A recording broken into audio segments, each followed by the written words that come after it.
Hey, what's going on, ladies and gentlemen, boys and girls? My name is Minecraft Mains, and welcome back to another episode of FenixCraft. So, guys, let's get into it. Guys, in the last episode, I was building this massive house for me and TurquoisePengui to move in together. Now, as you can see, the house has actually had a few changes since the last episode.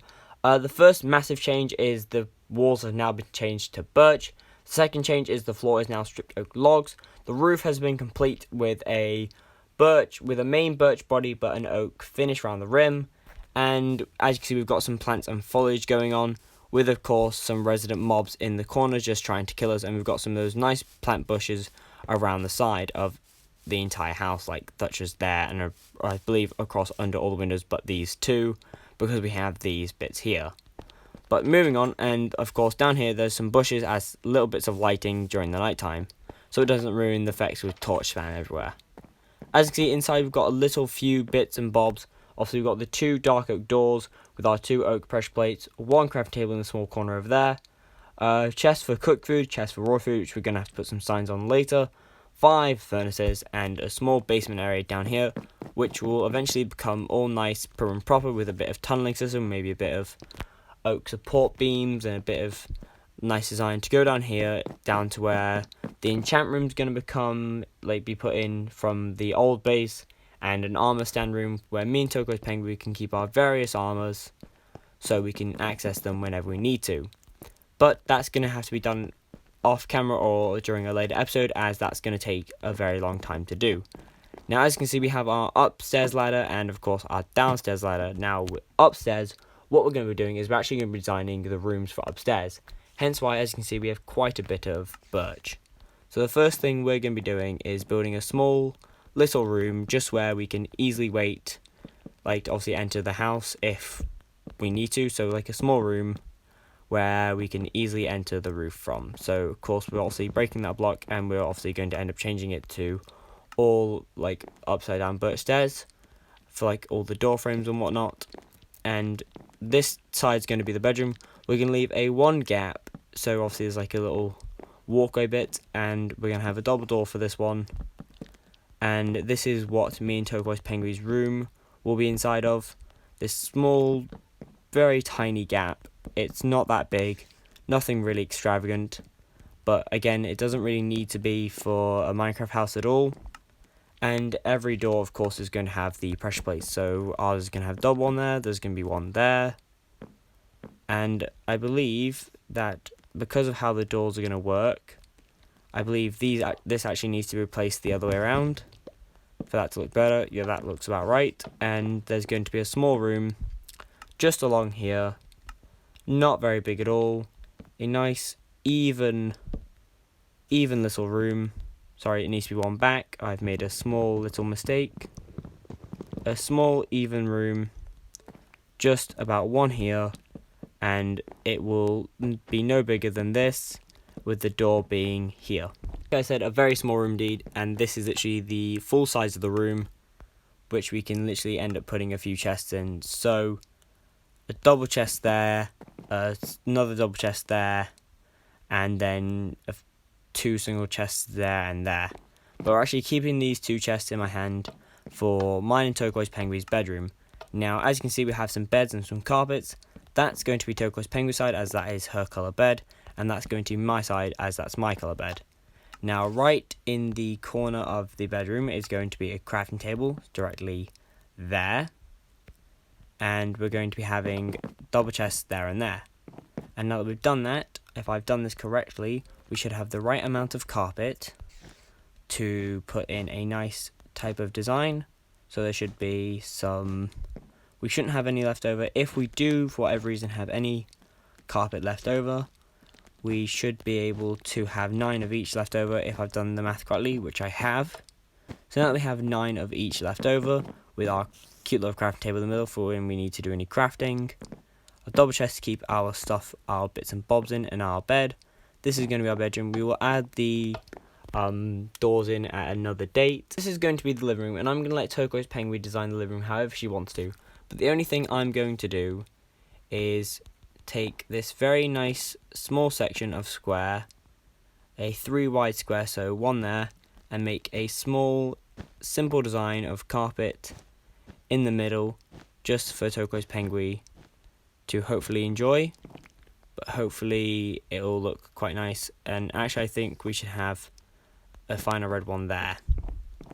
Small little carpet area for her to put stuff around if she wants to. If she wants to destroy this, she can. All the materials that I've used for the house, if TurquoisePengui, hopefully you're watching this, is going to be in here. Is going to be. And then, and I'm also going to leave you a nice clean axe. Now that we've done that, as you can see, we have a few torches to place back around the house. One going there, one going there, two going there, and that's perfect. Now all the rooms should be lit up to perfection, and nothing should go wrong. So now that we've finished off the house, in a sense, and if anything changes, I'll obviously show you guys on camera, probably in different episodes. What we need to do is, at some point I need to repair this. I had to use some of the logs from TurquoisePengui's house to build this. We also need to get TurquoisePengui to take back her little doggo and put the doggo in that house. And the keen eye viewers of you people would have seen that I've actually moved our nether portal to here. So now it's easy for me and TurquoisePengui to access the nether portal from the brand new house, which is just literally over there, instead of having to go all the way around to the other side inside the little cave area and getting in that way. Don't worry, the portal doesn't need to be moved from the nether, so it's all linked up properly. And I believe everyone's portal is now linked up, I believe apart from JP's. And maybe Galactic's. Unless that is where Galactic's portal is naturally meant to be anyway. If so, then that's brilliant for Galactic's. But to my knowledge, nothing has changed in the shopping district at all. Which I was hoping something would have changed, maybe the mall, but no, nothing. Not a single thing of the shopping district has actually changed. So what I was thinking is, while that nothing has changed, I thought I'd leave a little present for somebody on the server to find. Now what I wanted to do was make a small little treasure hunt. But for us to make this treasure hunt, I'm going to have to go and borrow some materials from a certain player. We'll run the entire server trying to find these little token things that will then get you some sort of prize. And that's cool. That's JP's, obviously, nether portal, which looks really awesome. I don't think that's linked up yet at all. So let's hope that he actually has some bloody gold somewhere. Diamonds, emeralds, no. 15 gold there. Any more gold anywhere? Please, JP, have some more gold. You got 64 and 50. How much gold does this man have? He's bloody rich with gold. Holy hell, man.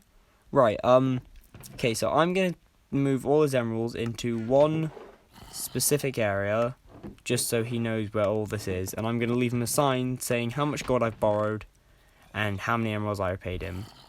Now, I just want to give a quick test. Does one nugget mean 9 ingots? Yes, it does. So one of these will create 9 tokens. Right, so I have 19, so I need to do 9 times 19. My math is horrible. If I put these in there, and I then make these into the golden nuggets, right, that becomes 2 stacks and 63. So that's 128 plus 63. So 128, 131, 171, I believe. I think that's about right. But what I'm going to do is I'm actually going to see how many stacks he has. So he has a stack and 64. Now, if that's 173, I want to try and at least get 2 stacks. So 2 stacks and 6, I can then put those 6 back in his chest and do that. So JP, I'm going to give you these 19 emeralds. If you want more for the rest I've borrowed, let me know. But I'm going to put the emeralds that JP should be getting for all this in here somewhere, just so no one thinks I'm like cheating him over anything. So there's the emeralds. There's the extra 6 nuggets. I'm not even going to give him a block of birch because I'm that nice of a guy. And all the gold that I borrowed from JP, which I was going to put back in a different chest location, is all here. So the rest of your gold, JP, is now in there. Now here's where I need to give this a test run. Can I put these things on the bloody floor? No. Can I put them on the ceiling? No. Can I put them on there? Yes, I can. So that is where the treasure tokens are going to go. And they're actually going to go in sideways, like that.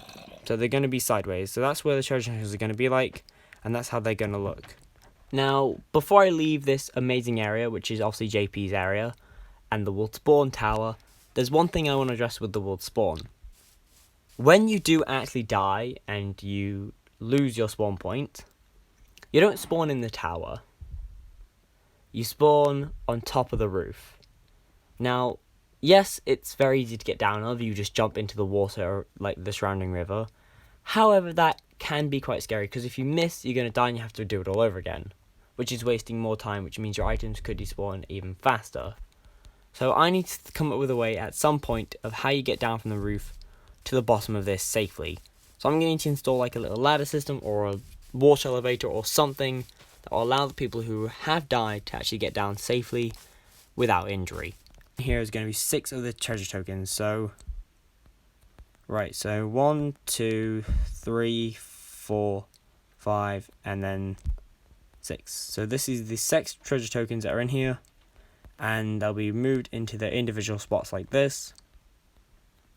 Right, so because there are going to be 6 contestants, like I said, 1 token per each to begin with, and the rest have to be found throughout the entire server. And that means these things can be literally anywhere. However, I'm not going to take these things to ridiculous areas. There's going to be a relative area. Like there'll be some in the shopping district, some in the mall, some at my base, some at Galactic's base, some at JP's base, some at Fox's base, some at Anatine's, around those areas. Maybe some in the Nether. In certain locations of the Nether, you'll have to, basically try and find, but different areas around those areas. So what we need to do now is quickly utilize this very handy crafting table that has been left here by somebody, some unknown source, and create a few quick signs. How the hell do you make signs again? I've completely forgotten. There we go. And with these 9 signs, explain what the hell is going on. Now, I could use a book, but I feel like we don't use signs enough on this server. I feel like we all end up using books for any information, so let's use some signs for once. Hi there, I see that you've seen this sign, and you want some type of prize. Well, it's not that easy. To get the prize, you have to find hidden tokens around the server. There are 6 tokens in the chest, 1 per person to start off with, and the ones you find are yours. But people can take your tokens from you. Once you have 9 tokens, you must make them into an ingot. And then blocks. This is the best way to keep them safe, as blocks can't be taken from you by others. The hunt starts when the date is told by me. Micromains, check channel for details. Also, I am the one who picking the person who wins, so happy hunting. P.S. No using fake tokens. I know how many I've made. Hopefully they'll be intrigued. If not, then if you guys are watching my channel right now from the server, please come over and take a look at this. I want you guys to get involved. This is going to be awesome, and hopefully we'll be able to make a really fun game out of this.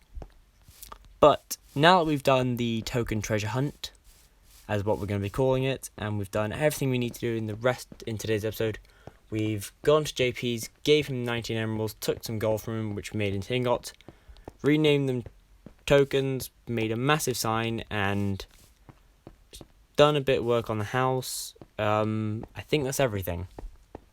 I've shown you that the nether portal's been moved. Yeah, that's everything. So, can you see this thing from anywhere at all? So far, I can't.